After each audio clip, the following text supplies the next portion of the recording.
Communication skill মানে এটা এমন একটা স্কিল যেটার মাধ্যমে আপনি যে কাউকে অ্যাট্রাক্ট অথবা ইমপ্রেস করতে পারবেন। আমি এখন এমনই 4টা পয়েন্ট বলবো যেটা দিয়ে আপনি আপনার কমিউনিকেশন স্কিল ইমপ্রুভ করতে পারবেন।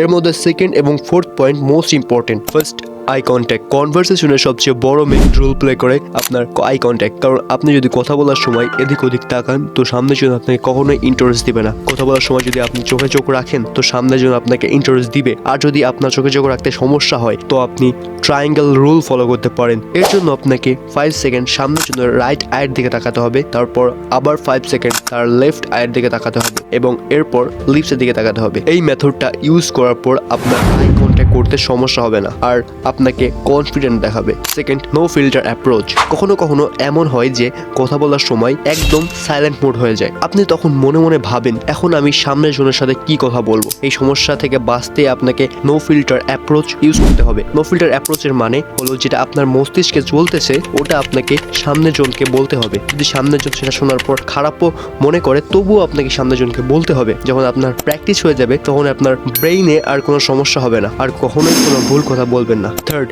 Conversation trading. কনভারসেশন ট্রেডিং এর মানে হলো কোনো একটা কথাকে 10টা কথাতে বের করা। ফর এক্সাম্পল, সামনের জন যদি আপনাকে বলে ভাই আজকে আমি যোগা করতে গিয়েছিলাম, আপনি বলবেন কোথায়? সামনের জন বলবে ভাই আমি পার্কে গিয়েছিলাম, তারপর আপনি বলবেন কয়টার দিকে। এভাবে আপনি কমিউনিকেশন করতে পারবেন। মানে আপনাকে কোশ্চেন করতে হবে ঠিক ওই রিলেটেড যেটা সামনের জন আপনার সাথে কথা বলছে। আর লাস্ট হলো লিসেন। একটা ভালো কমিউনিকেশন তখন হয় যখন একজন শুনতে চায়। যে শুধু নিজের সম্পর্কে বলে ওটা কমিউনিকেশন না, ওটাকে আর্গুমেন্ট বলা হয়। এই জন্য শুনুন, কারণ কথা শোনাও একটা স্কিল। ভিডিওটি ভালো লাগলে লাইক এবং ফলো করতে ভুলবেন না।